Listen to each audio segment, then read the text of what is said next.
Welcome to Oilers Nation Everyday with your hosts, Tyler and Liam. All right, we got the Oilers coming off a strong win. I got the Oilers playing a team that's lost 10 games in a row. That is primed for a disappointment bingo. Let's get into it with the lead. When things are going too good and the Oilers are playing a dog shit hockey team, buddy, they're losing this hockey game 3-1. Let's get into it. Welcome into Oilers Nation Everyday. We are live from the Sports Closet studio. Check them out online at sportscloset.ca. We're also a presentation of Bet365. Download the app today. Use the promo code NATION. Whatever the moment, it's never ordinary at Bet365.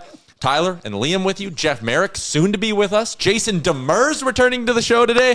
Liam, it's a game day, and we are fired up and ready to go. We are ready to go. And I am not fired up, though. I'm excited for the evening ahead against the Winnipeg Jets. But last night was my Super Bowl. Last night, as in Wednesday, January 7th? Wednesday, January 7th. San Jose Sharks. Well, that was a nice addition. Macklin Celebrini. Why was yesterday your Super Bowl? Nathan Fillion's The Rookie Season 8 returned.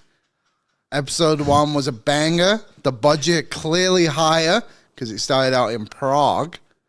A lot's going to happen on The Rookie Season 8. I'm very excited. Rank storylines you're looking forward to seeing in The Rookie Season 8. Also, I don't want to provide any spoilers to my fellow rookie watchers. I told my buddies the other day, there was a commercial. We were watching the Ravens-Steelers game. There was a commercial for a CTV show. And one of them was like, who watches the shit that CTV puts out?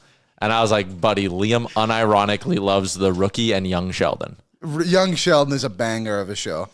I got to finish it, but the ending's sad. Wouldn't around to it. The beginning of Season 8, wouldn't the end of Season 8 kind of be your Super Bowl? Beginning of Season 8's your opening night. Sure, I guess that's fair. Probably the start of the playoffs, I guess we could call it. Yeah. Which ironically is coming up in the NFL as well. It is coming up. It's going to be a great sports weekend coming up.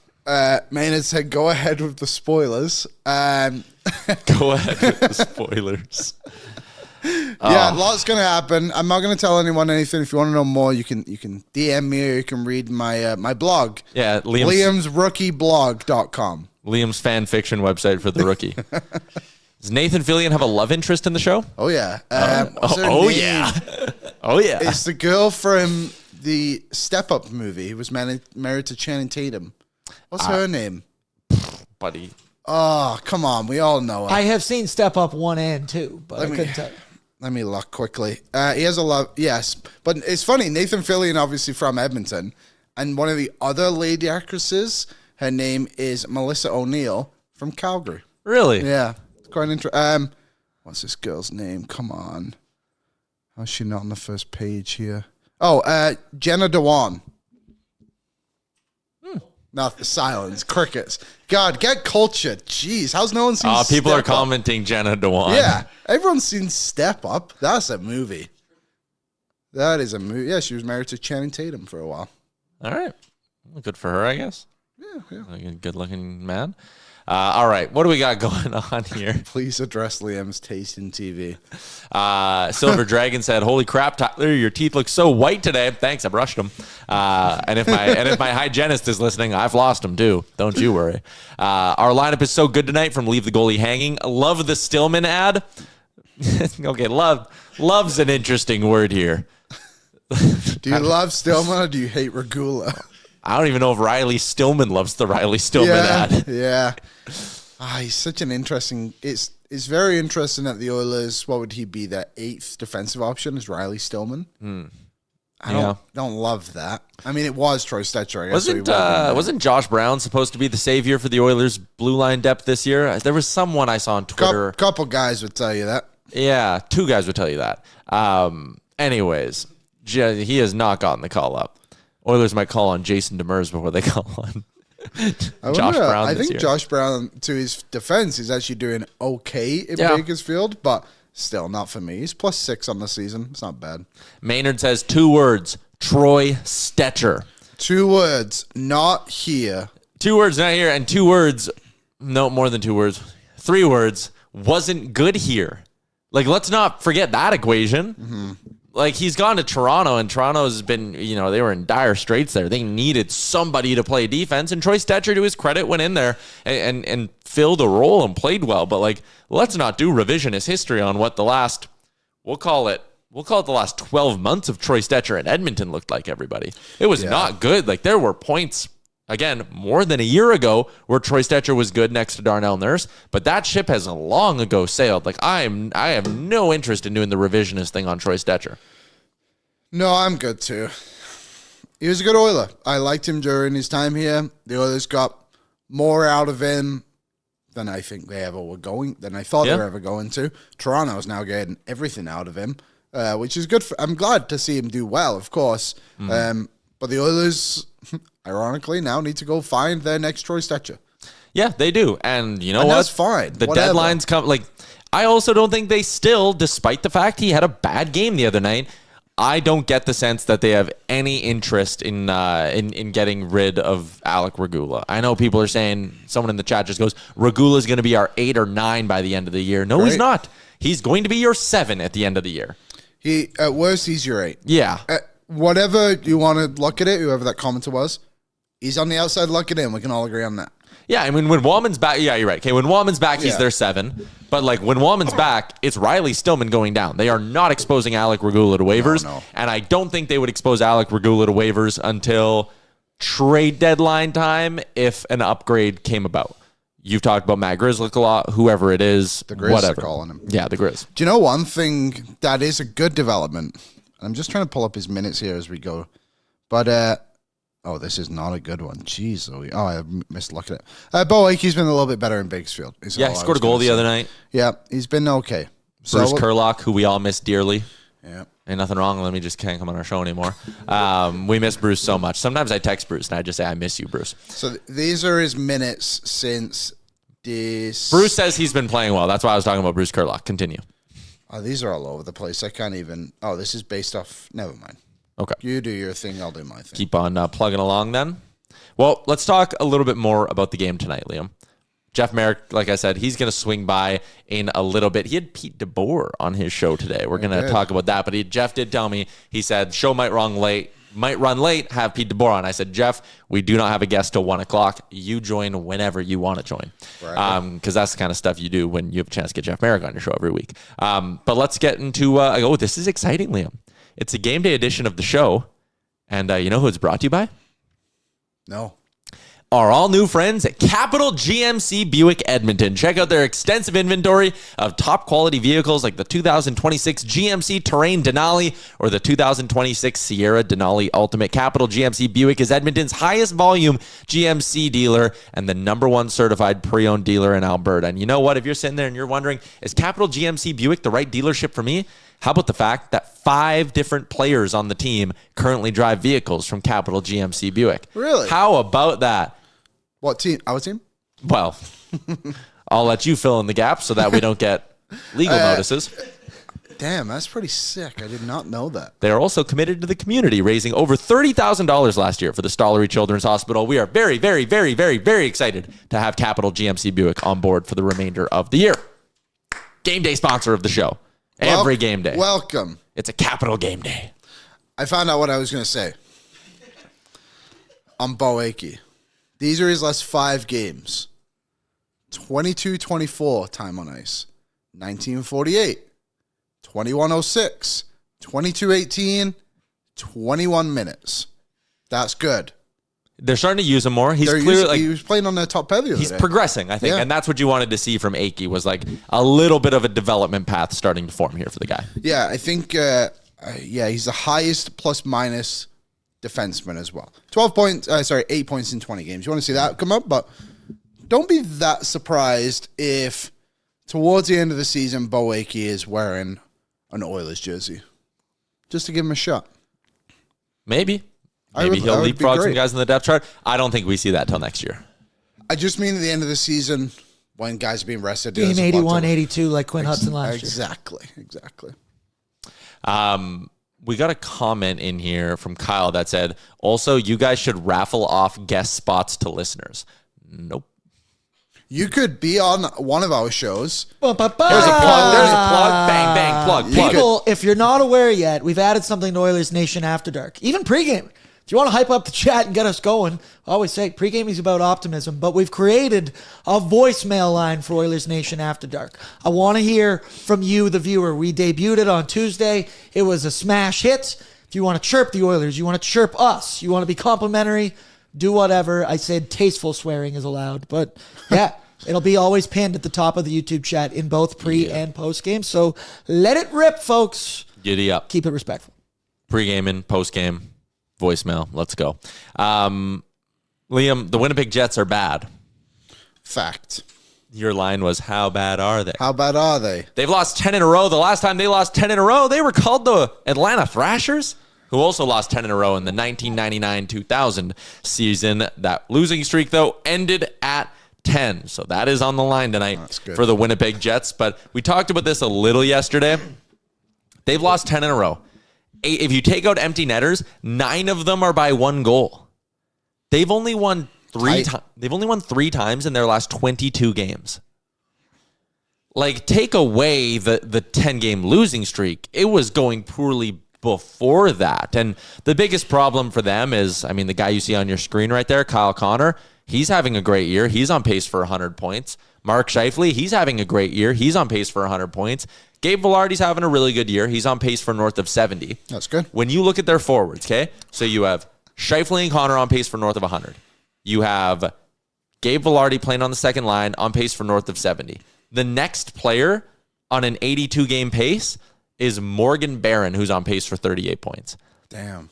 Insane drop-off in this offense. And I had Michael Remus on today from Winnipeg Sports Talk on DFO Live. And I asked him, like, how much does Kevin Cheveldayoff wear these failures? And he said he wears a lot of it, and it's very easy to see. If you think the Oilers are having a tough time with Adam Henrique and Trent Frederick, the Winnipeg Jets lost Nikolai Ehlers, replaced him with Gustav Nyquist. You want to take a stab on how many goals Gustav Nyquist has scored this year, getting $3.8 million? 2. I was going to say 4. 0. Holy. He has not scored yet for the Winnipeg Jets. Jesus. No goals. 0. If you go back in his last 110 games, he has 11 goals. And the Winnipeg Jets said, surely that guy can bridge the gap of perennial 60 to 70 point guy Nikolai Ehlers. He can't. That's crazy, isn't it? You wouldn't think that. Like, Ehlers is a good player, and I don't think he's the reason Winnipeg is playing poorly. Like, he's good, but he's not that good. It just seems like guys are just failing who have been there before and had success. Like, Cole Perfetti's not doing very well. Nino Niederreiter's doing nothing special either. Like, just a lot of guys who, like you said, like, we think we have no depth. They have nothing. They have no one outside of those top 3 players that has more than 7 goals this season. Like, Alex Iafallo, I have it here, sorry. Yeah, he has 7 goals. Everyone else, Taves, 3. Perfetti, 3. Morgan Barron, 7. That's not bad, like you said. Adam Lowry, 3. Niederreiter, 6. Like, brutal. They're a one-line team. Yes. And that one line, dynamite. So really good line. But they're in an interesting spot, because you said the gentleman you had on your show today, DFL, Michael Remus. Cheveldayoff is wearing this, like, is his problem, rightfully so. Reset. Well, let me throw you this. If you're going to have a bad season, it's a line that Jeff Merrick has said to us a lot. If you're going to miss heaven, don't miss it by an inch, right? Like, if you're going to be bad, go be bad, especially in that Central Division this year. What do you want to do? Make the playoffs to get smoked by Colorado in round 1? Awesome. Like, there's no point. So if you're going to be bad, be real bad.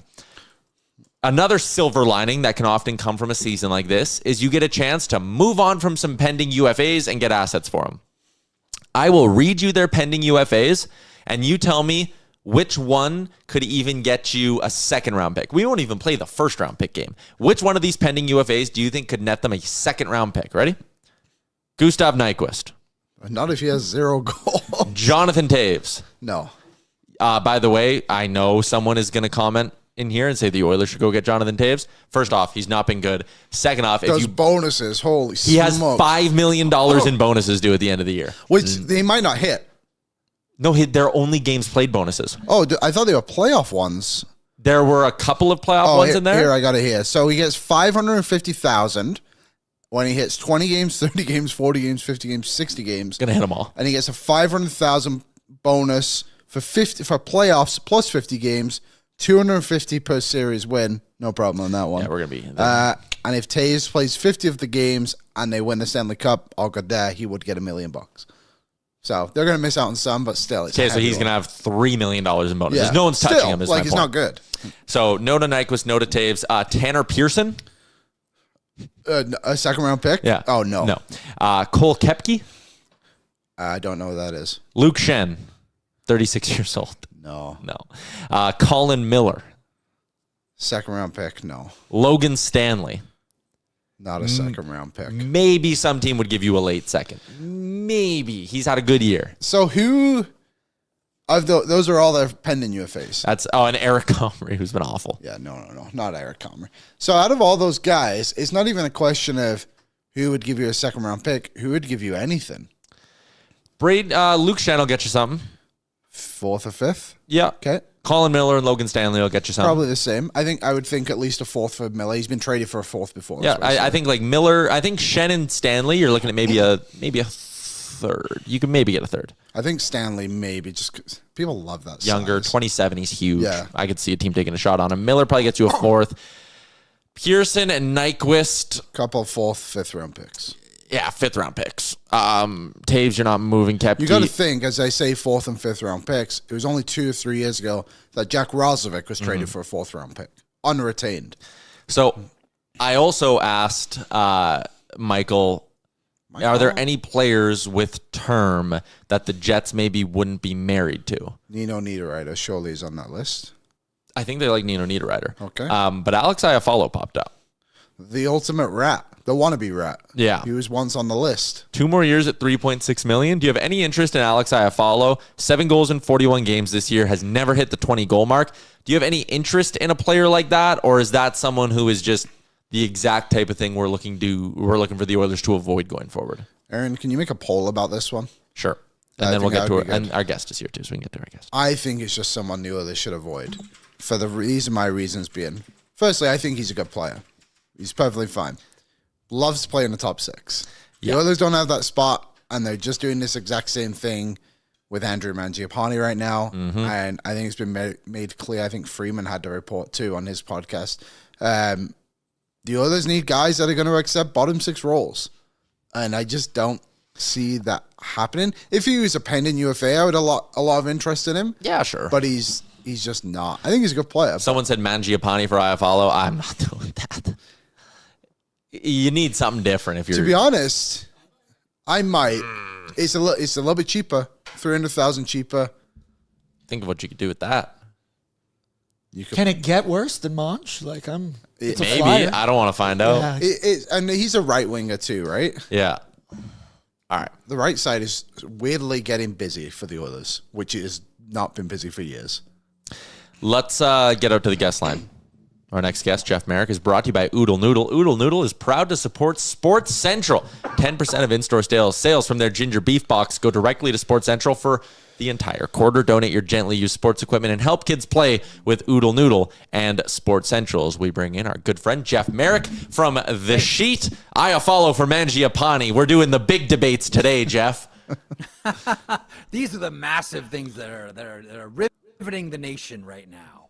What's going on, boys? How are you? I'm just get my monitor up here. I kind of went late on my show, so I apologize here. No, all good. If we brought you in too early, that is also on me. That's okay. No, it's fine. But I guess, because we kind of joked about it, we'll talk about Mangiapane. Again, this is a narrative and a conversation that isn't going to go away until he's eventually traded. When that deal, I think I can say, eventually comes, is this something that the Oilers are going to be able to get clean out of, or are they going to have to take another team's problem in the deal? It's a great question. Do they have to attach something to it to get what they want? Is another one.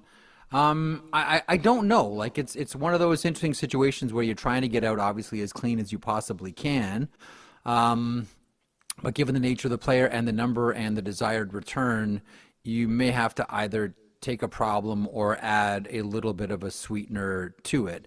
I don't know. Like, this is going to be like, this is a test for Stan Bowman and the Oilers organization. I'll tell you where I would be looking right now. Columbus.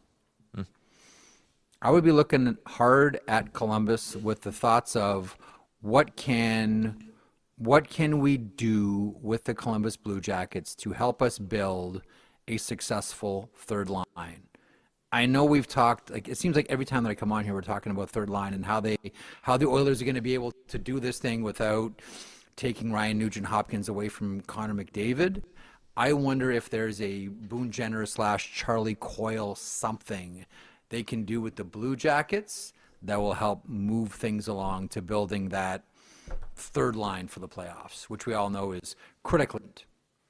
Yeah, especially when you have kind of the pieces that you do have. Like, Kapanen's back. He's looking good with Draisaitl for now. And that's something that during his time in Edmonton has kind of come and gone. But he's done the spot duty thing in the top six. And if you have Roslovics and Savoys and Howards, like, it's very easy to envision the type of impact a Coyle or a Jenner could have being like a dependable third liner. Like, the long issue, even when they're going to the Cup final, it's still like, they get caved when Connor and Leon are off the ice. Solving that problem, I think, and I guess I'm jumping to another one of our questions, Liam, but like, what's the number one need for Stan Bowman to address in the next, 2 months ahead of the deadline? Find a way for this team to not get caved when Connor and Leon are off the ice. Yeah. One thing, I just want to make one quick point here. Like, I always wonder about this as well. Like, moments where players realize they're in a position to really ring the bell for themselves. And I thought about this the other day when Adam and Reek went down. It's like, okay, Jack Roslovic's going to the third line in the center hole here. Okay, so if you're Jack Roslovic right now, are you not thinking, I've got 40 games to make a lot of money, and it's all going to be about my play away from the puck? Like, this is like where like the whole camp sits down with Roslovic and says, like, look, dude, 40 games, mind your knitting, and all the play away from the puck. We all know about like how offensively gifted Jack Roslovic is. It's if you can control and be successful with your game away from the puck, you have a chance to absolutely knit with your next contract. And you got 40 games to do it. Like, this is like a huge moment it's a big moment for the Edmonton Oilers too, but this is a massive moment for Jack Roslovic. It's all that sort of game inside the game stuff that you look at. Like, for a team like the Edmonton Oilers, right? So Edmonton, like, there's only a few teams that you can learn stuff about this team. There's only a few games you can learn about this team.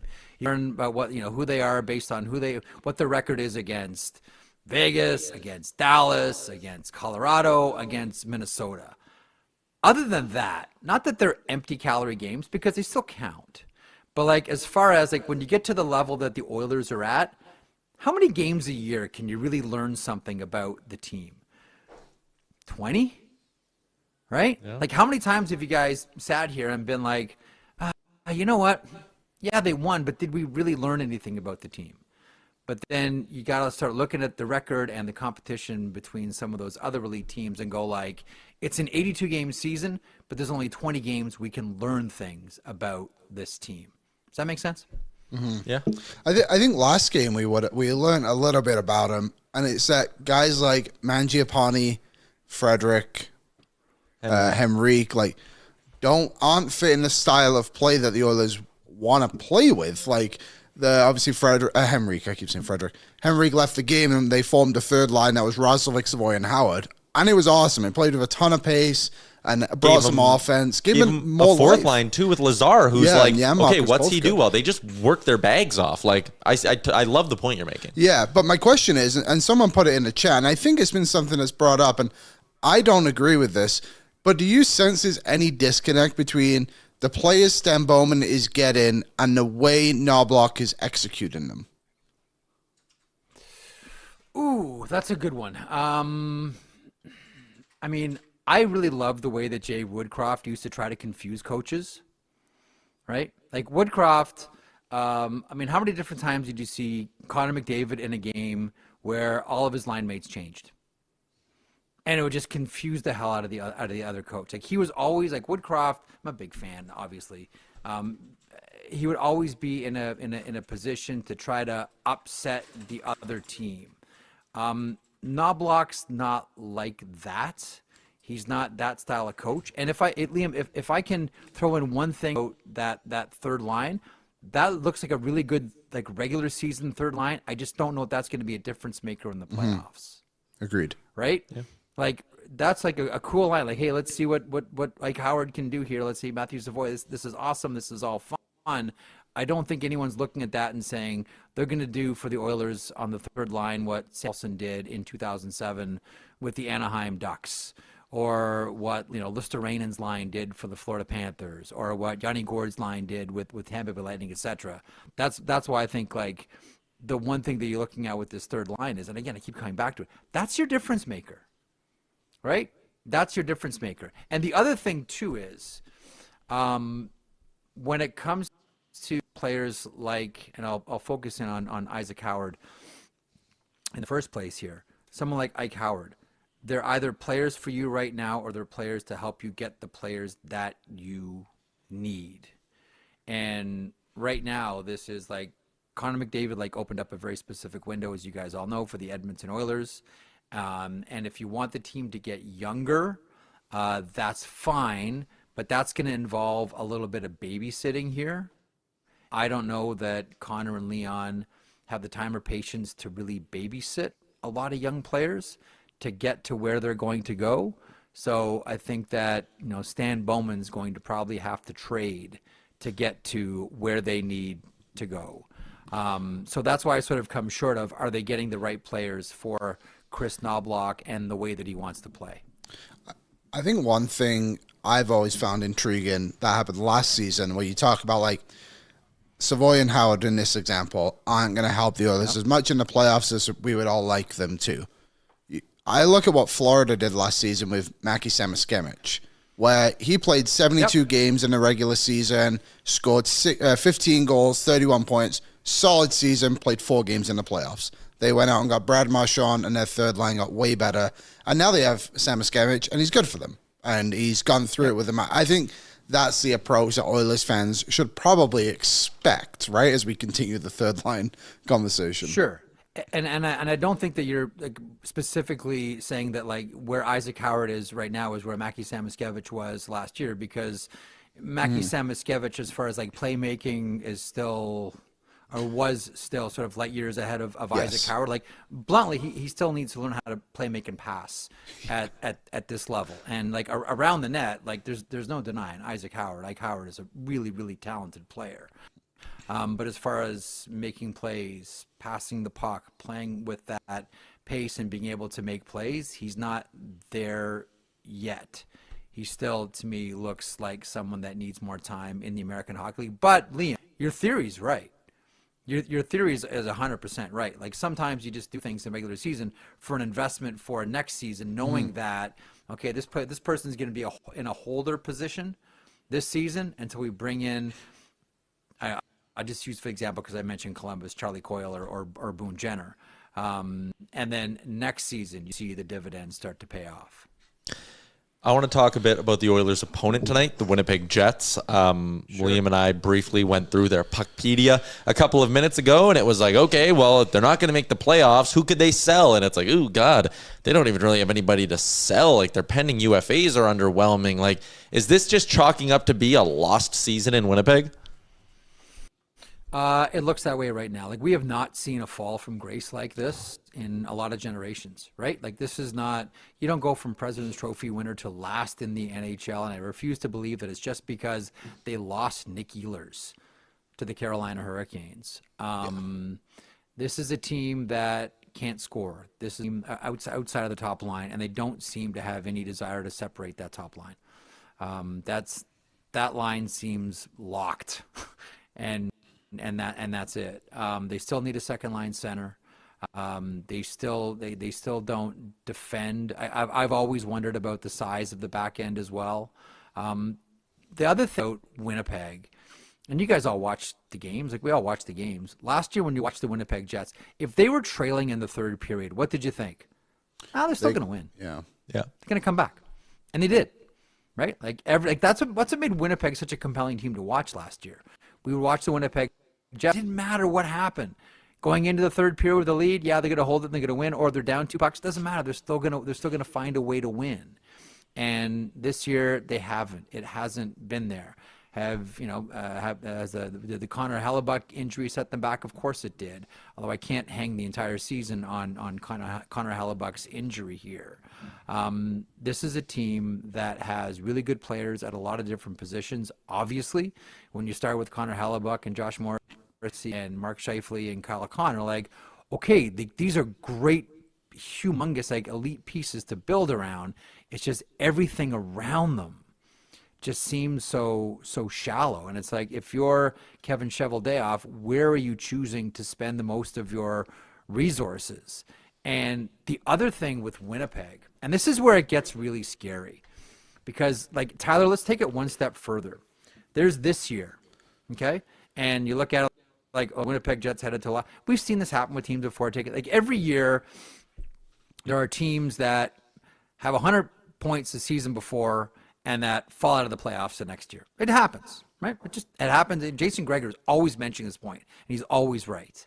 But the scary thing about Winnipeg is, and it's going to start on July 1st, the salary cap is going to climb and is going to hit a lot of numbers that are going to make a lot of teams uncomfortable, most notably small market Winnipeg, with a small building and a finite amount that you can raise ticket prices. My question is, if it's bad now for the Winnipeg Jets, how is it going to get better when all of a sudden they become a team that can't keep up with league spending with the new salary cap? I think it's a really interesting point. I think Ottawa, I remember hearing stuff from people in Ottawa last year being like, ooh, they might already, it's at 95.5 and they might already be uncomfortable with where that number is heading. But it does kind of point out the era we're heading into in the NHL where, one, I think transaction wise, we need to rewire our brains a little bit. We just went through 5 years of flat cap COVID world where teams didn't have any money, but they had assets. And now it's going to be flipped where every team's going to have money if they wish to spend it. It's actually going to be the assets that are probably the more valuable thing here. And then we might be entering a bit of a rich and poor situation where we will see that divide. Oh, we're going to see, what's that? Someone told me the other day, we're going to see in the NHL is the American economy. There's going to be super rich and super poor.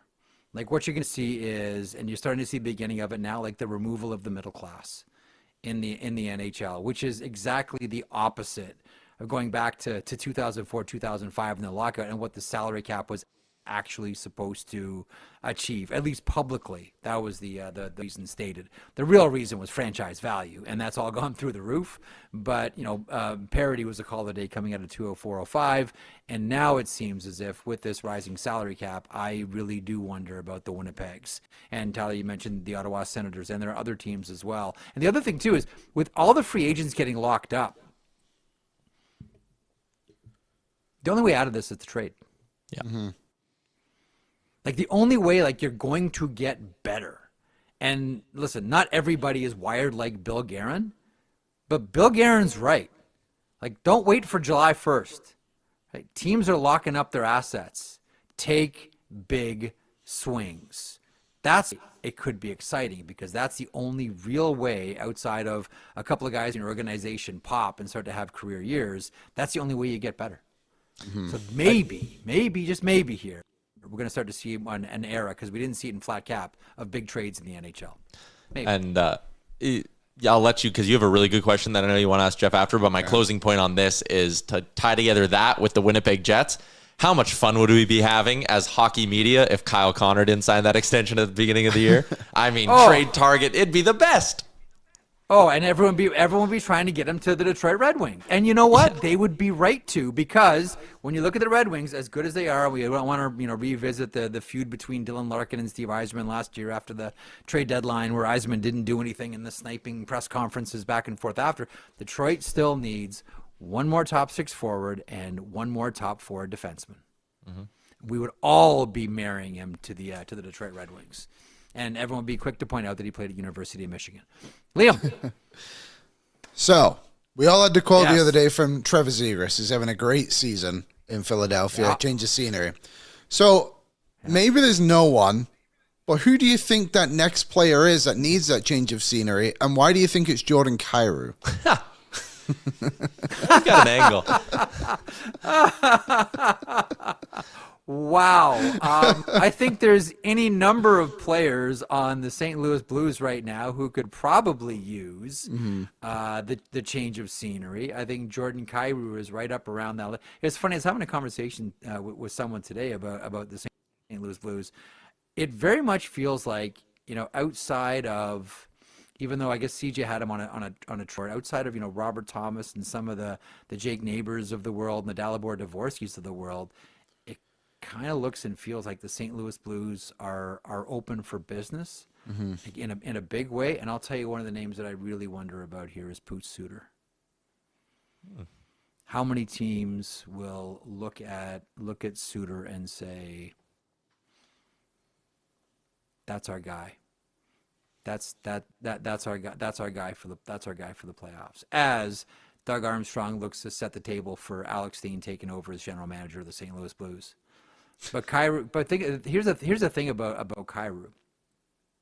He's sort of always been the top guy, the top guy in the station, hasn't he? Mm-hmm. Yeah. Right? When you look at players two ways, and look at life in two ways. Things exist in two states: potentiality and actuality. And we look at Jordan Kyrou and look at the individual skill set and say, like, wow, man, look how this guy flies. Look at how he handles the puck and all that. But like, the production just hasn't been there. But the potential has always been there. It just hasn't been actualized yet.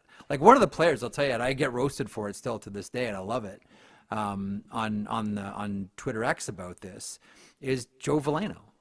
Like, I've always looked at Joe Veleno and said, he has all the individual skills you need to be successful in the NHL, just can't put together.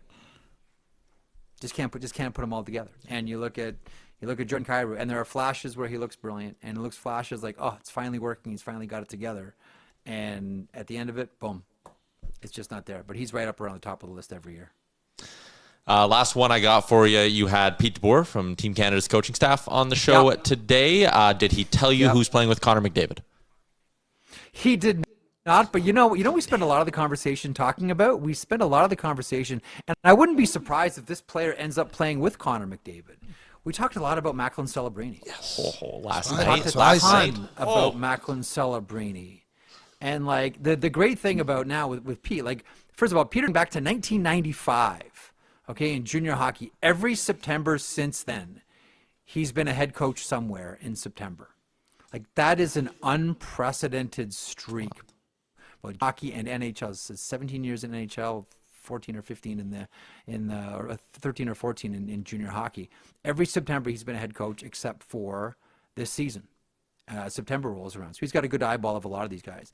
And we talked a lot about Macklin Celebrini. And the point that I was trying to make with Pete about him was, kids will watch the highlights, and who doesn't? Like, we all love him. Like, the highlight from last night, like the game tying goal, amazing, right? The pass that led to the winner, fantastic, elite.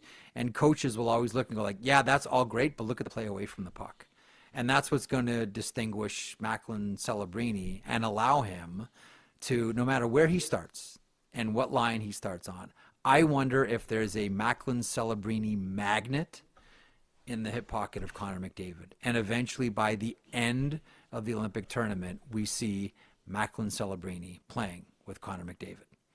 Let's just let all the viewers and listeners dream about that for a couple of seconds here. We were going to let you go, but then someone dropped in a $5 super chat because they want to ask you something, or they want us to ask you something. All our super chats go to the Ben Stelter Foundation. Love the work that they do. It was from Dry Oily, who says, get Marek to talk about the Blues incident last night. Hilarious. Jordan Binnington says, I'm not going anywhere, and Joel Hofer is nowhere to be found. Okay, so first of all, Horrible look for the St. Louis Blues. They did not need this. Or Jim Montgomery and Steve Ott on the bench trying to figure out where the backup goaltender is. Steve on the microphone, maybe calling the trainer, maybe calling the back. So at the United, first of all, the first star is the person operating the camera who does that close up. Whoever did, like whichever, I don't know who he or she is, whichever camera operator, got the shot and then was smart enough to go tight is just pure comedy gold. So at the United Center, there's not enough room for the backup goaltender to sit on the bench. So generally, they'll be in the hall or they'll be in the dressing room. Now, this happens frequently, and that's fine. Sometimes the goalie can just be back there, feet up, watching TV a little bit, watching the game. And then if they're ushered into duty, there's a communication between the trainer and the goaltender, like, hey, get ready, we might need you to get in. If you're having the season that Joel Hofer is having, if you're having the season that St. Louis Blues are having, if you're having the season that Jordan Binnington is having now, it's one thing, as someone mentioned to me today, to be like Marty Brodeur back there and just chilling. But if you're a struggling goaltender, again, unless there was like a major communication breakdown, and we haven't heard from Joel Hofer yet, so we don't know. Unless there was like a major communication breakdown between the bench and the trainer that was supposed to go and get him, this is a horrible look for Joel Hofer. That not being ready when he went in. And the peak from around the corner was, by the time he did get his stuff on, the game had already started and Joel Hofer couldn't have gone in. So it looks like he's hiding. Again, going back to the first star in all of this sequence is the camera operator, who not only found Hofer, but did the close up, slow pan in. Oh, comedic brilliance. But I still want to hear from Joel Hofer on this one, on where exactly he was, what state of undress, when was he told. So the story is nowhere even close to being done. I hope that's a good super chat answer. Yes, It was great. Whole hit was great. Thank you very much for doing this, Jeff. And we'll chat again next week. Bye, Jeff. Be good. There you go. It was Jeff Marek from The Sheet, from the Hockey Lifers podcast with Marek and Boudreau, from the DFO Rundown with Jason Greger. New episodes drop every week on the Daily Faceoff YouTube. I want to find, I don't know, it should be on that computer. I want to play the video for everyone of Carter Hutton eating pizza. I got it in tweet form because Pat already made the clip. So here, just give me uno momento. Yeah, find it. So we played this today on DFO Live, the show I do with Carter Hutton, and I was like, Hutz, what did you do when you were the backup goalie in Chicago? And Hutz had this video that he sent to his buddies one game of him just sitting in the locker room on his phone eating pizza. Full gear. He's backing up in an NHL game for the Buffalo Sabres. And he said it was the third period and the pizza came out and he was like, yeah, I got nothing better to do. Sat on his phone, ate some pizza, relaxed. What game? I'm not going in. The dream. Playing in the NHL, game going on, eating pizza. Did he talk about the spread back there? Do you know what they get? I think it's just post-game pizza. I should ask him about that tomorrow, though. He's going to be coming up for the Jasper tournament again, which is a good chance for me to plug that. Shout out to the Jasper Pond Hockey Tournament coming up in just a few weeks out at the beautiful Fairmont Jasper Park Lodge. Tourism Jasper, CHE Hockey, they all have a hand in putting on a great event, and we are happy to be a part of it. You can still register a team. Go CHE Hockey or just go nationgear.ca. All the information is there. Come hang out with us, crush some cold ones, play some hockey on the pond at beautiful Lake Mildred. It is a hell of a time. Tyler, I just got a text from one Maddie asking me if I'd be interested in playing in said tournament. Uh-oh. Can you play? To play in it? No, can you play? Yeah, oh yeah. Pond hockey, yes. Real hockey, I would definitely be a step behind, but pond, maybe. I was talking to Ryder, and he said he might bring his stuff and just be like a game time decision. Because there's some games where, like, I can't really keep up all that well. And then there's some games where it's definitely more of like a pond hockey thing, but it's like, it's good hockey. It can be. I will not be participating in the play. No. Because it would just be a bad luck. My friend asked me to play on a men's league team this year, and he plays in one of those like non-contact leagues, and I was just like, They're all non-contact. But I think his was like no touch. I don't know exactly how it works. Are they all non-contact? Yeah. Whatever it is. I said to him, with the job I have, probably a terrible idea. Can't have that on film. No. Okay, let's continue with a little bit of game day talk. Jason Demers is going to join us in a little bit. The Oilers have already beaten. So this is the season finale, Oilers versus Jets. Farewell. Oilers are already 2-0 in this matchup. In their last 10 head-to-head games, the Oilers are 6-2-2. If you want to know more about this matchup against the Winnipeg Jets, Michael Menzies has his fantastic game day pre-scout up on the site right now. And also, I wanted to give this some love. We're starting a new thing over on the site. Zach Lang's overseeing it. Letters to the editor. So it's your chance to kind of have your say. So if you want to have something, we want to hear from you. It's their new weekly segment, Letters to the Editor. Email zach.lang. All the information's on your screen right now. zach.lang@bettercollective.com. Put the title, Letters to the Editor, up to 200 words, your name, place of residence, all that stuff. And your letters are going to be put into an article or could be put into an article. I got 2 things about this. 3 things. 1, great idea. Good to have the voice of everyone from our shows. Multiple ways now, the voicemail and Aaron show, and now this letter to the editor. Second thing, 200 words isn't as intimidating as you think it might be. Once you start typing away, you'll get to 200 words before you know it. Third thing, Joel Oilers. You should write about your Eberle idea instead of trying to petition to get super chat money. We would also love it if Jordan Eberle came back to Edmonton. We are with you on that. Also, if you got no money for super chats, that's a voicemail opportunity, Do you have brother. the link for it, Aaron? I'm putting it in literally right now. Okay. Well, if Joel, you can put your thoughts in that, and Aaron, I'll give you some more attention later on in his shows. Pre and post game tonight, right here on the Oilers Nation YouTube. Who you got with you? I got one, Sean Pang and Eben. What a name. Oh, wait, I put Marek up. Oops. He's gone. I got me, Pangs, Brett, and our new intern. We got voicemails. We're going to have some post-game interview clips and a lovely time. And then also, Saturday, we're back at Dog Patch. And Tyler, actually, I don't want to hijack the show, but we also have another party coming up. Escape January 17th at Greta, folks. We're going to be back there, so come party. Jan 17, that is 9 days away. If you want reservations, numbers on your screen. Downtown party spot. Shout out to our friends at Greta. Come put back a couple cold ones with us. Escape January. Ooh, what do we got here for specials? $3.33 Bud Light draft. That is unbelievable. Oh, yeah. Hockey shots. Great. $3.33 off all food items, too. This is a hell of a... $9.99 triple highballs. Oh, my God.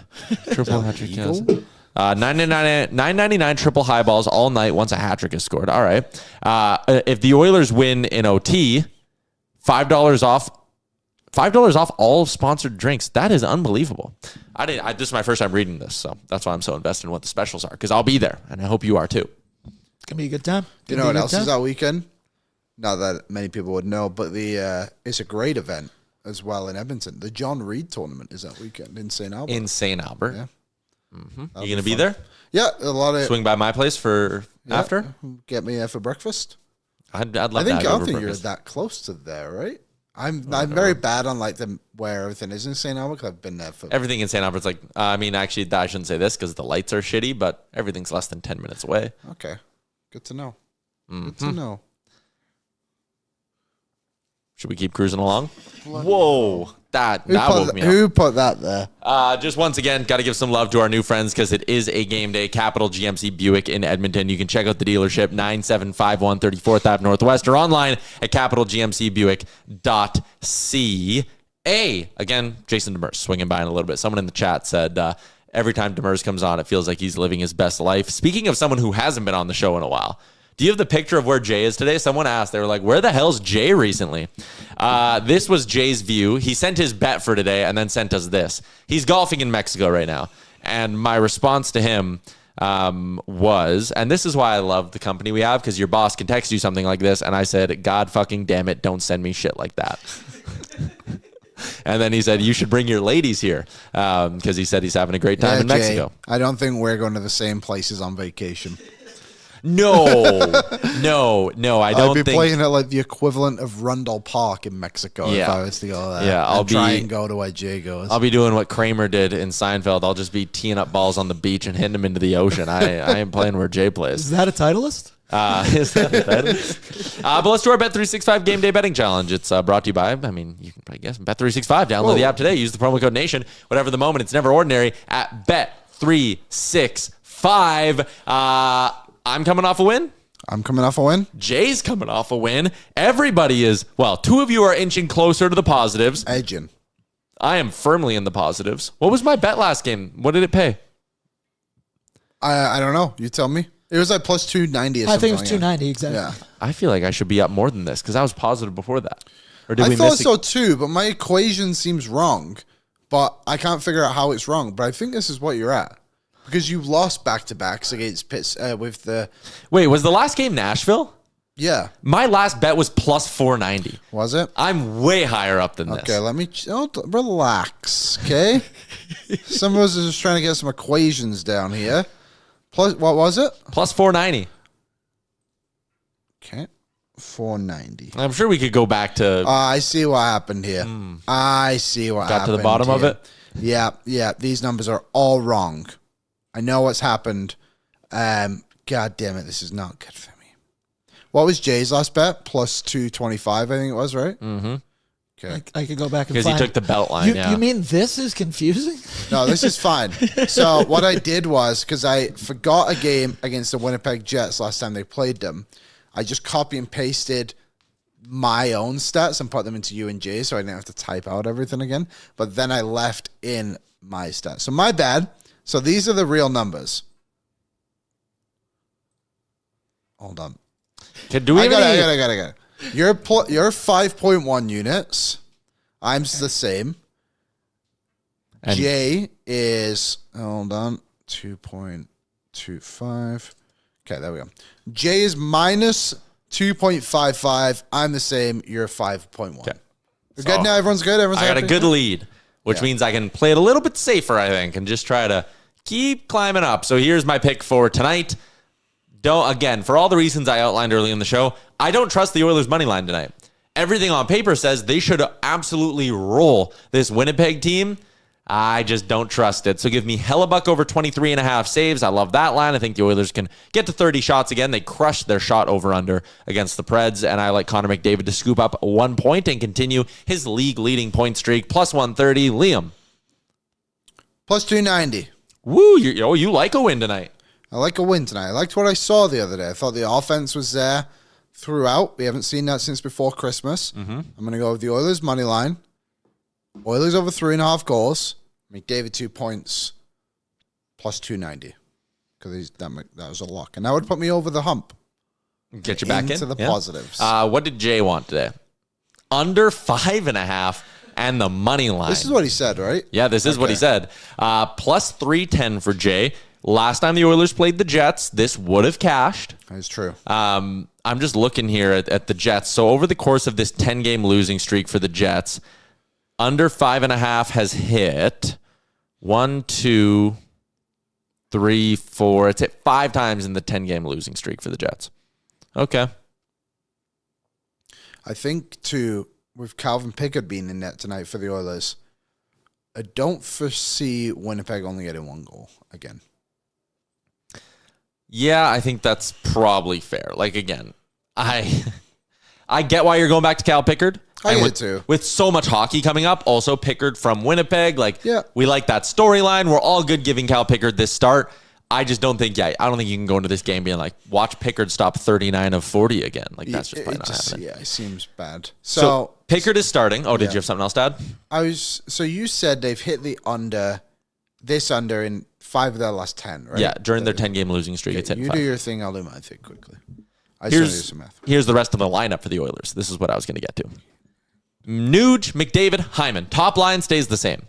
Draisaitl, centering Podkolzin and Kapanen. Second line stays the same. Third line is being kept together from the tail end of last game. Roslovic, Howard, and Savoy. A very, very interesting test here tonight, because if I am Jets head coach Scott Arniel, every time this trio comes out over the boards, you know who I'm tapping on the back? Mark Scheifele. Mark Scheifele, and Kyle Connor. And I'm going to say, how good or how much do you trust him, Knobloch? I think it'll be very interesting to watch the matchup game tonight between these teams. Fourth line, Lazar, Janmark, and Frederick. I mean this, I think this is a very good spot for Trent Frederick. Play him next to 2 worker bees, see if they can drag him into the fight a little bit. He's going to have to keep up. He's going to have to play hard, but coming off a healthy scratch, he should be highly, highly motivated to reciprocate the energy that his line mates are putting out there. And I just think Mark and Lazar played really well last game, offensively too. They worked hard. So I'm curious. I liked what you said there about the trust in that third line. I'm curious to see too the trust in that fourth line. And I think Knobloch, as much as like people don't see it the same way I do, and I get it, like I think he does trust a lot of these guys. And I think he tries to pick his spots correctly, but I think he also knows that the offense hasn't come necessarily in the past from those third and fourth lines. Mm-hmm. Tonight I'll be telling. Alec Regula is out. I think it's important to note, once that game got to 4-2 yesterday, he had his behind parked on the far end of the bench. They were playing Stastny with Nurse. They played Bush for a shift with Nurse. They were playing basically everybody with Nurse but Alec Regula. So he sits tonight. Stillman's in. I think the people who are jumping to the conclusion of this, I saw an article written about it. It was like, this experiment's over. The Oilers need to part ways with Alec Regula. No. And my response to that, and I don't want to be like shitting on anyone else's work, bad organizations punt on defensemen through 50 games. Like, again, the Oilers, first off, are fine. Like, if we were sitting here and the Oilers were 6 points out of a playoff spot, I'd be a little bit more like, what the hell are we doing? Mm-hmm. The Oilers are fine. They're competing for the top spot in the division. Jake Wallman's almost back, which means you can then get back to a point where Alec Regula is your 7th D, who plays every few games, works hard in practice, keeps developing as an NHLer. The waiver thing means you can't develop him in the American League because someone will claim Alec Regula. Noah Philp got claimed. You're so close to this not being a problem anymore that I don't know why you would quickly, like, if your thought process is the Oilers should waive Alec Regula right now, who are they calling up? You want to waive a 25, 26-year-old defenseman who's only played 50 games, who has size, puck moving, all these intangibles and all these skills that you would love a defenseman to have, especially one that's going to play lower in your lineup. You're going to punt on that guy because you want to bring up Cam Dineen? What are we doing here? Regula stays. I understand he's not playing well. Some of this is bad luck. Some of this is just, you know what? You bite the bullet when you're trying to develop this guy. Yeah. Imagine if he can take the leap that Ty Emberson took. And next year you have Regula and Emberson on your blue line making a combined like 2.1, 2.2 million. That'd be a great situation to be in. It's not something I have any interest in doing. No. And you're someone, and you owned up to this at Gregor. You're like, hey, I kind of flipped. I watched the tape, and it's like, you know what? I can see what they see. Yeah, and I think he's also bad at times. I agree with He was awful against Nashville. Yeah, and he's had a lot of bad spots. But again, this comes back to one point I've circled around to, whether you like him or not, the coaching staff needs to pull back the rope. They extended it as far as it could go. They pushed him to his limits. Now let's bring him in. Let's bring in, what do you call it? The donut from the ocean? The kid's stuck in it. We need to pull him back in. Is that how they rescue kids from the ocean? I believe so. They throw it out there. Reel him back. Reel him in. Reel him in. Reel him in. And you know who I'm throwing back out there as I'm reeling him in? I'm extending Ty Emberson. You're putting him further into the ocean. Further into the ocean. Let's see how far we can get him. Are you surprised it's Stastny moving up, not Emberson? No. I think as we continue to reel out Emberson, Stastny's even further. How far can he go? We got a bit of time here to find out.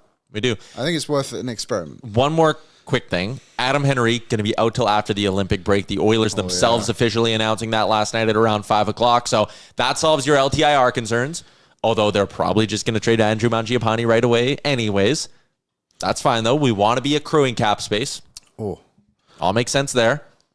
Seemed like you just had an idea. Puckpedia, someone, Electronic Jordan, funnily enough, commented on the Oilers post and asked Puckpedia to give us the option of like what happens now. And I have the explanation. Okay, read the explanation. We got another guest too. So he says they could activate Jari and Wallman. This is Puckpedia said this without having to send down as many players. Can be compliant by just sending one player down. However, if they also trade Mangiapane before the break, they could continue to look to send more players down and be under the cap, accruing space during the break. So someone asked in the chat, could they still do it? Yes. All right. Our second guest of the day, hooray, good friend Jason Demers, is brought to you by the Nation Vacation to beautiful Las Vegas. Coming up March 24th to 27th. What does your spot on the trip include? Round trip WestJet flights from Edmonton to Vegas, round trip transportation to and from the airport in Vegas, a 3-night stay at the beautiful Circa Resort and Casino on Fremont Street. Your ticket to watch Edmonton versus Vegas. We're also doing a watch party the night before for Edmonton, Utah. Your spot on the trip not only gets you sitting with us at the game, gets you free food and booze when we're there too, because we're sitting in a nice plateau lounge in Vegas. Watch party the night before as well. It is going to be one hell of a trip. Join us. Get your ticket. nationgear.ca. Jason Demers, maybe we can convince JD to come to Vegas. What do you think? Vegas, baby! What's up, boys? It's great to have you back on the show. How's it going? How was your Christmas break? It was good. Traveled a lot. Ended up doing the Winter Classic, so I kind of worked throughout it. But it was good. It was really good. It was Winter Classic in Miami. It was nice. It was a fun event. Good spectacle. I got to call the game and for NHL International for all the Aussies. Aussie. So it was great. It was really good. You were like color commentary on the broadcast? Yeah, I worked with Josh Getzoff. I did sweet. Everybody else that wasn't in the U.S. and Canada. So for anybody that is in the U.S. and Canada, I was electric. And for everybody in Europe, I'm sorry. I'm assuming you were tuning into the Oilers game the other day because you had a great breakdown of the Connor McDavid power play goal, which I think is just, it's one of those goals where you watch it and you're like, good Lord, Connor McDavid's unfair. Because, like, what can you do if you are Ryan O'Reilly on this play where you're flat-footed and McDavid has the head start of coming from the other blue line into the zone? But just give us your thoughts on this goal and give us your thoughts on the run McDavid's on right now. I mean, 16-game point streak? He'd be a top 10 scorer on 10 NHL. No, sorry, he'd be the top scorer on 10 NHL teams with this streak alone, which is crazy, which is like 39 points. But Yeah. I mean, this was, I know we all look at the Connor McDavid, but I just loved and I geeked out over Paul McFarland and whether how much Connor and Leon had to say about power play breakout. But this is it's not an improvised play. This is something that was a set breakout because I'm pretty sure Nashville was kind of cheating for that drop pass. So they said, we'll just extend the drop to the offensive blue line. And I think it's so innovative. You see it right here. And just, it's amazing how they did it. It's a different way to do a drop pass, which I just think is, you give Connor McDavid this much space. They just played the Nashville Predators PK like a fiddle. And you give Connor this much time and space, I mean, he's going to score 9 times out of 10. So I geeked out over it. The first power play in the league, Paul McFarland hasn't been getting enough credit, I think, for what he's done coming in. I think a lot of people early on were a little bit skeptical, after Gulletson left and how much success they had. But he's been great, and this power play has been cooking. So if you were on the other team, like, this is on film now. Teams will know that this is a trick the Oilers have in their bag. Let's put you in the shoes of a PK coach of tonight's opponent, the Winnipeg Jets. How do you stop something like this? Can you? I mean, the only way, I think, the problem, it's so tough because you have so many good players on this team. And if you go to attack Bouchard early and you make an early drop to Connor, Bouchard will just find Leon, who will then complete the drop versus. So there's so many ways to add wrinkles to it. And it's always, that's the key to a good power play, is you're always thinking of the next move and you're always adding little wrinkles. And, the small cup of coffee, I was there with them, watching them talk about the power play, and they have plays for every day of the week that they just don't bring out. They bring out on occasion because they don't want to kind of get stale. So that's what's really something. And I'm a sucker for, like I said, for set plays. I think there's not enough of them in the NHL. And I used to always go crazy. I was like, you should have a set play for every face-off, for everything, just in case you ever want to go back to it and everybody's on the same page. So, yeah, so I just think, for me, playing that kind of power play with that high-end talent, I'd probably try to find a way to put a man on Leon and put a man on Connor and try to just play a 3-on-2 with Bouch. But then you got to deal with Bouch, Hyman, and Nuge. So, other than just staying in a box that just backs off and allowing them to get the zone, you've seen time and time again how much giving them space, they'll eventually cut through and score off the rush. And you almost have to take your chances in zone and just make sure you don't get burned on that. So, I know that I'm for sure, if I'm a PK coach, they're all just saying, let Bouchard hold it as long as possible and take away everything else. But they just find ways to get around that. So it's tough, man. You just got to beat one of them when they're sleeping at night before the game in the hotel and just hope they're not in the game, because this is dynamic. We got a comment. Natural Born Griller said, how do you stop it? You hand the refs an envelope before the game, or don't take penalties. But Liam. Don't take, Yeah. Something that's happening with the Oilers this season is they're clearly trying to get younger in certain areas and kind of form this next secondary core, I guess we can call it. I went back and looked. When you joined the San Jose Sharks, it seemed like those first couple of seasons, that was something you guys were kind of going through as well, where like there was an older group coming through, and I locked in your second season, I think it was. It was guys like you, Logan Couture, Devin Setaguchi. That was kind of like the next group coming up. Like, and you only lost 3 games less, I think it was, than the year before. Like, is that a difficult transition, I guess, for like veteran players in the league to have to deal with too, with the young guys coming through? I think it's just part of the job. They draft you with the idea that they're eventually going to replace you. So I think it's something that guys are all aware of. You got to stay on top of your game. I think it's the only way you stay competitive is you got to find diamonds in the rough through draft. You can't just spend to the cap every single year because you'll eventually get burned and you'll eventually have to go into a rebuild. Like you see San Jose did. They kind of got caught up those last 4 years with paying the Carlsons and paying the Evander Kanes, and they just kind of got over their skis. So I think now you have to really look at, I think the Oilers had a bunch of good young guys. They ended up pricing themselves out, but then it ended up being a bargain just to see the development that these guys have had, the McLeods, the Fogels. They probably would have been better off keeping them. But now you have these guys, and, you look at that third line they put together, Howard, Savoy, and Roslovic, that kind of did well last game, and Knobloch was happy with it and wants to keep it together. So you're like, okay, now we maybe have something. We need to keep this going.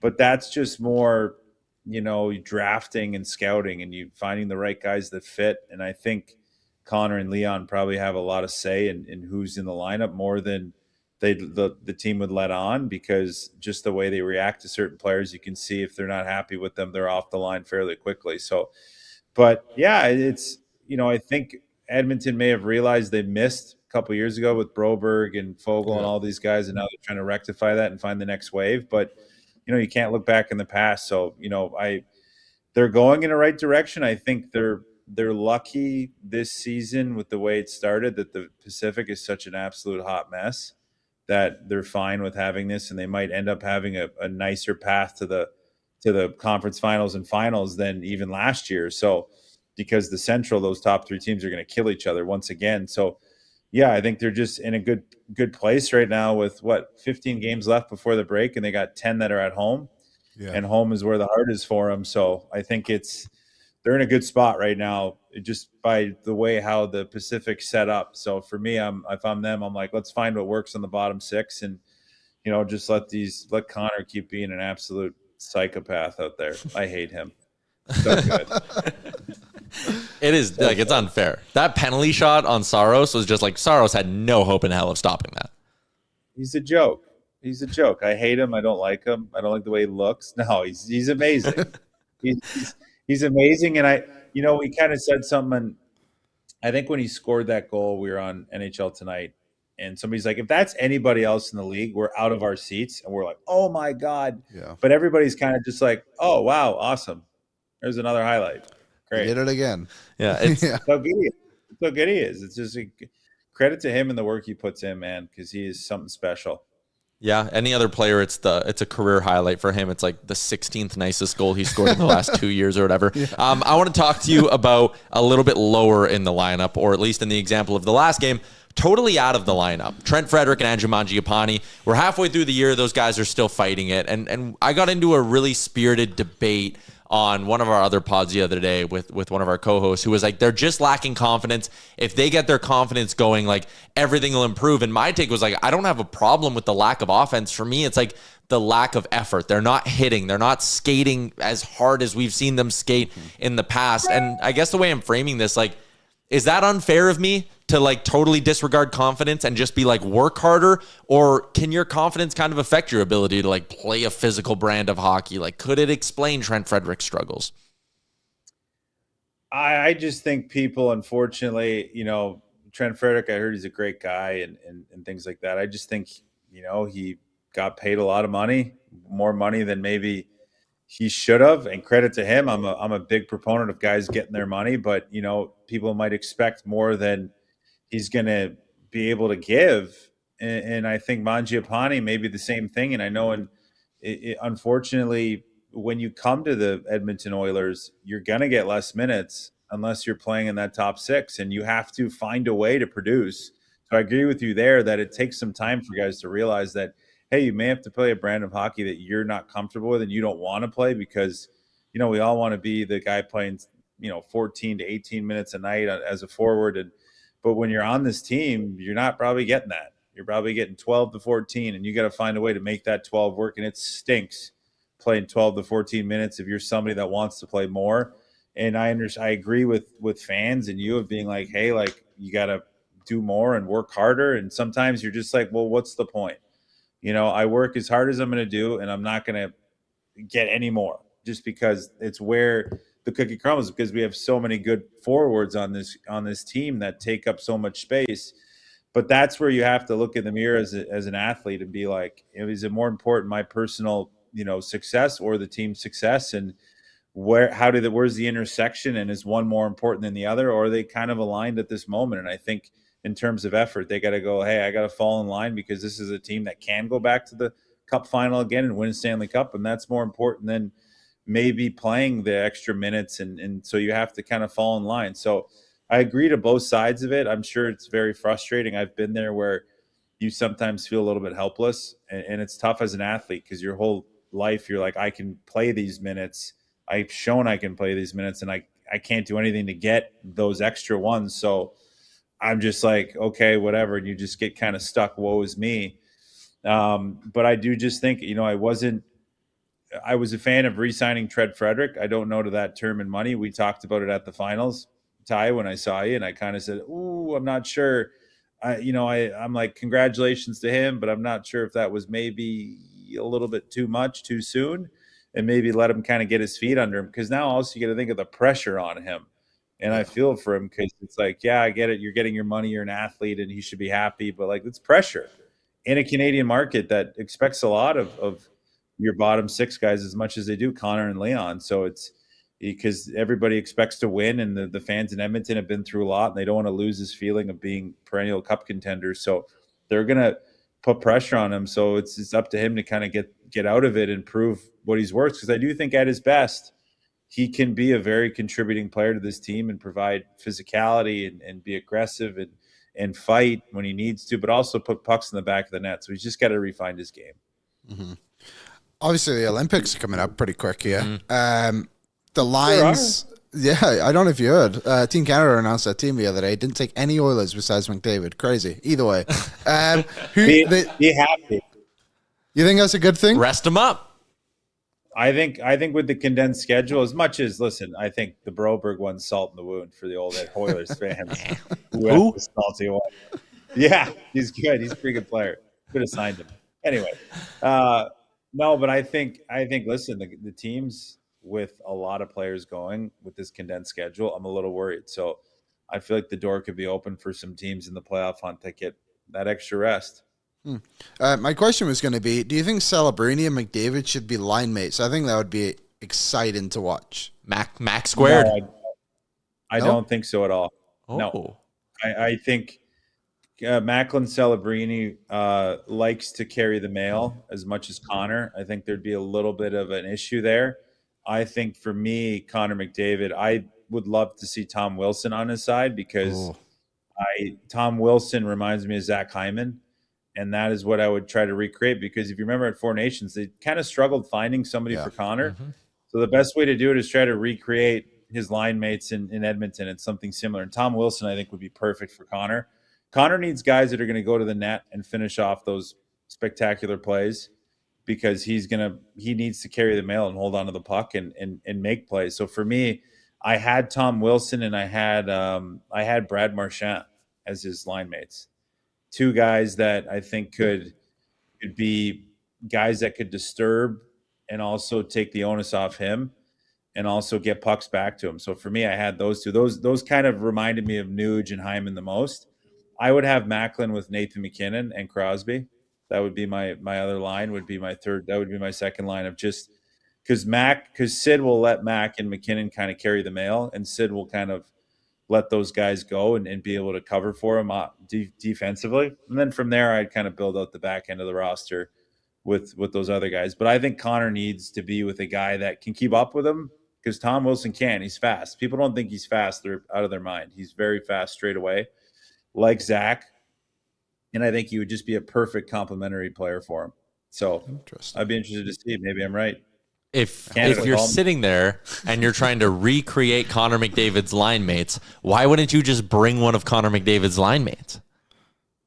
Zach, listen, Tom Wilson's better than Zach Hyman, I think, at the end of the day. Overall, I think he's a little bit listen, I love Zach, and I think Zach's incredible. But you also got to – I just think you couldn't deny what he did. And I did have a case for Zach Hyman at one point to be like, man, he's doing a lot. But I think it was one or the other. And then I just think Brad Marchand right now, you can't deny him over, somebody like Nuge. So, I agree you want to bring his line mates, but – it's the Olympics. It's another step up, and don't put me on the spot like that, though. Okay, sorry. Well, then on that note, we'll let you go. As always, we love having you on. We appreciate.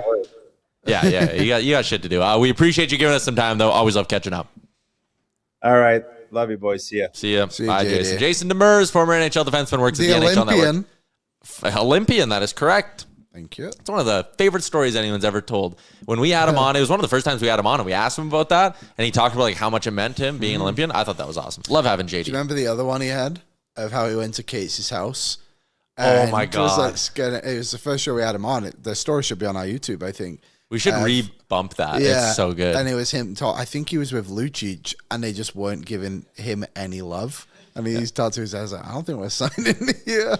Yeah, we'll replay that one day. That's one of our. I mean, you can go to the 10 best moments of our show, and most of them are just Demers.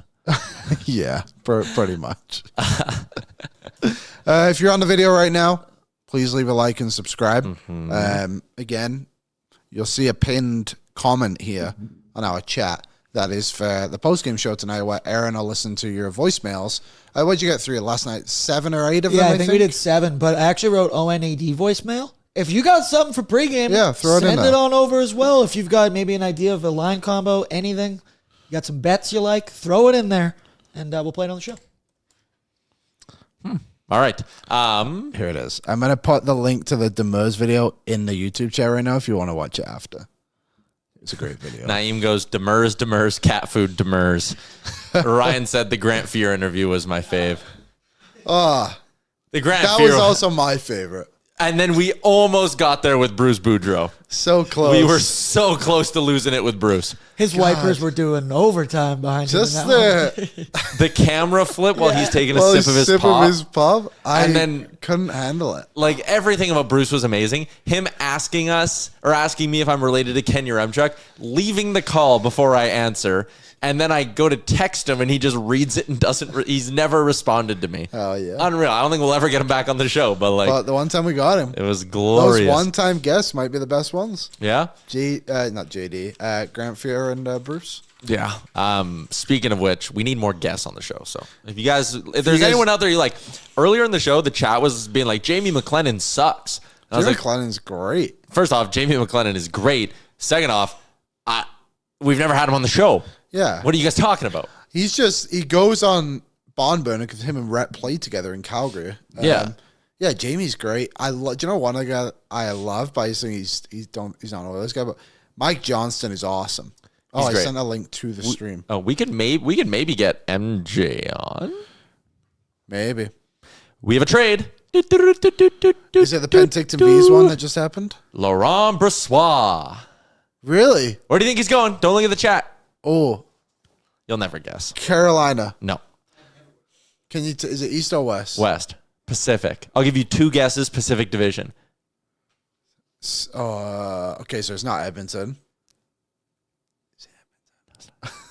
So you have 2 guesses. There's only 7 teams in the pool. Okay. Well, I think that. Oh, it's San Jose. Nah, ding, ding, ding. San Jose Sharks. Nedeljkovic sucks. Yep. It's a good call. It's a good move. So Laurent Brossoit is going to the San Jose Sharks to presumably back up Yaroslav Askarov. Here is the trade, Liam. Be prepared to be underwhelmed. 6th-round pick. Laurent Brossoit, Nolan Allen, and a 7th-round pick in 2028 are going to the Sharks. Nolan Allen, former 1st-round pick, 32nd overall, Prince Albert Raiders Memorial Cup WHL champion at least? He was a first round pick in 2021. 30 seconds to Chicago. Correct. Yes. Um, go. so that's what's going to San Jose. The Sharks are getting a 2028 fourth round pick. So they're swapping a seventh for a fourth in 2028. Jake Furlong. I've heard that name before. Don't know anything about Jake. Is he from Thunder Bay? No, Labrador City, Newfoundland.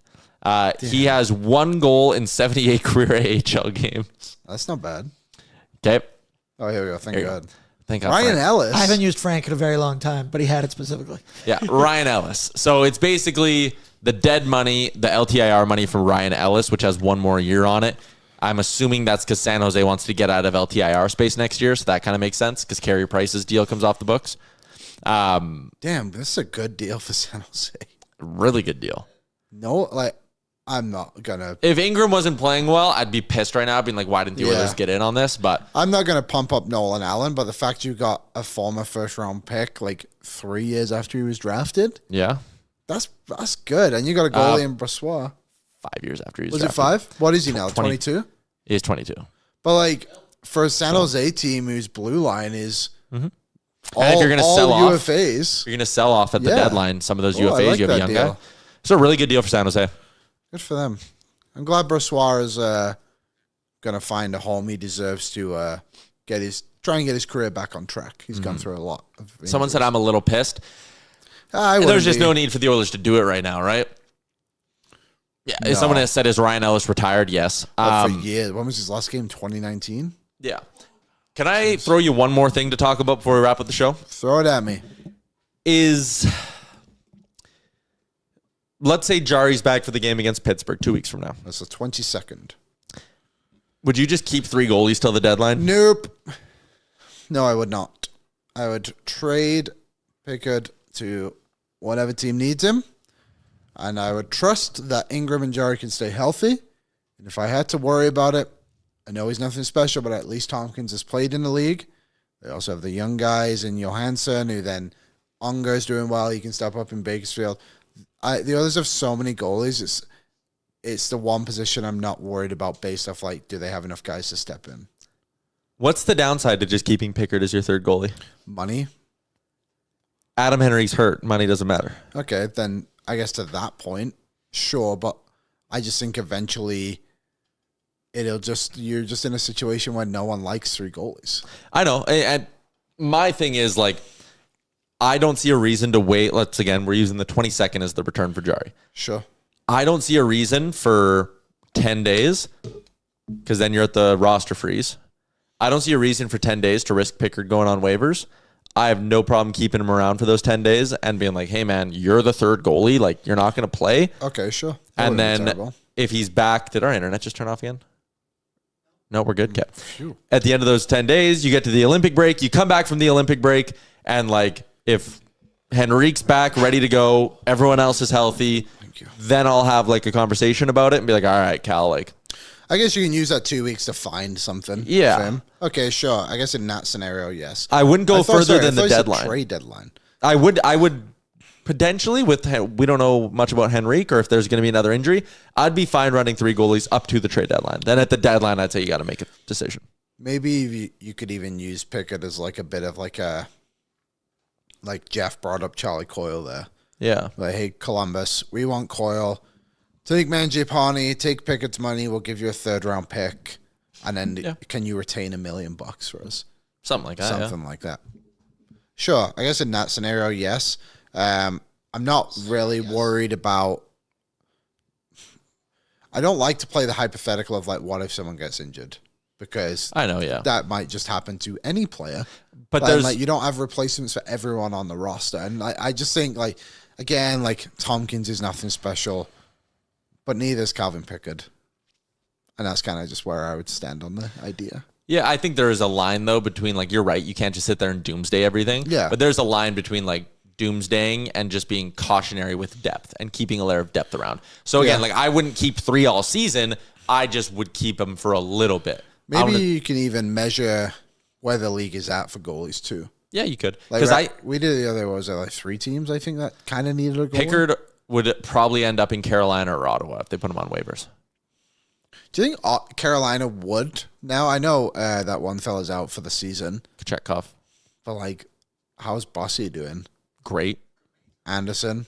Awful, horrendous, dog shit. But do they think that Pickett is better than those three? But they were okay running 3 goalies before. But I think they were okay doing it before because it was one of their guys who was good. I see what you're saying, yeah. Like, I just don't know if they would want to put themselves back in that situation. Like the Buffalo situation with 3 goalies, like, all 3 of them kind of good.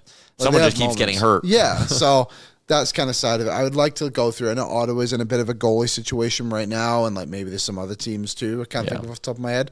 But I wouldn't worry about. I think he could get through waivers. Is kind of my point. Pitlick on waivers today, by the way.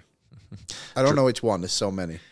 Dry said, "Don't we have the Treya Savage of goalies in the ECHL right now? Johansson or Connor Unger. Connor Unger's come up to Bakersfield because obviously Ingram elevated, so that brought Unger from the ECHL. He was playing on loan with a whole bunch of different teams. He's played for 3 different ECHL teams this year because they're trying to get him games. He's come up to Bakersfield. He's played 4 games and has a .944 save percentage. That's crazy. It's really good. People keep saying he's had the exact same career path down to the school he went to as Logan Thompson. They both went to Brock University for a year, played unbelievable, turned it into a pro contract, started in the ECHL and built up. Connor Unger and Logan Thompson's careers are very identical. Well, I hope it works out in that same scenario. That's exciting. And then they're also both from Calgary, which is kind of funny.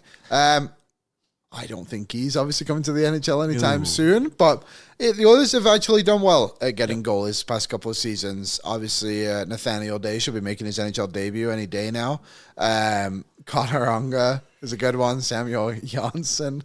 Emil Vinny was a top prospect as well out of Finland, the goaltender. You missed my joke. Yeah, I did. I was getting ready to wrap.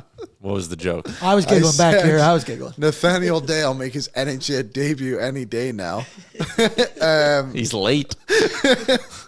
And I think they just got another guy this past year, a Finnish fellow who's doing okay as well. So it's funnily enough, the Oilers have struggled with goaltending for a while. And I want to admit something. I thought about this last night. And This segment is called Liam Comes Clean.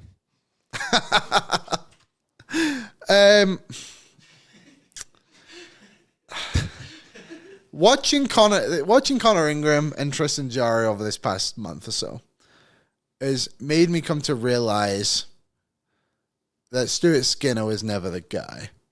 Like, his goaltending just wasn't good enough.